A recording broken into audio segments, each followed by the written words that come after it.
तो दोस्तों मैंने अब इनको धनिया तो दे चुका हूँ। देखो नीचे गिरा हुआ है, ये एक हो गया और इधर भी है।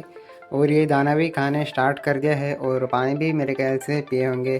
और मैंने इनको कल ही लाया था और पिछले बार मैंने जो लाया था वो लोगों ने पानी दाना कुछ भी नहीं खाया पिया था, इसलिए मुझे थोड़ा डर था। एक वीक तक कुछ भी नहीं खाते यूजुअली कोई भी बर्ड्स हो, मतलब दूसरे जगह से वो आते हैं ना, स्ट्रेस में रहते हैं इसलिए कुछ भी नहीं खाते डर के या कोई स्ट्रेस की वजह से। पर ये जो बर्ड्स हैं ना, ये अच्छे से सब कुछ खा रहे हैं पी रहे हैं। मैं हाथ पास लेके जा रहा हूँ तो भी कुछ भी नहीं कर रहे हैं, मतलब डर थोड़ा कम है इनको। तो ऐसे ही मैं डेली अपडेट देते रहूँगा। बजीज़ का मेरे चैनल को सब्सक्राइब कर लो। मिलते हैं नेक्स्ट वीडियो में, बाय।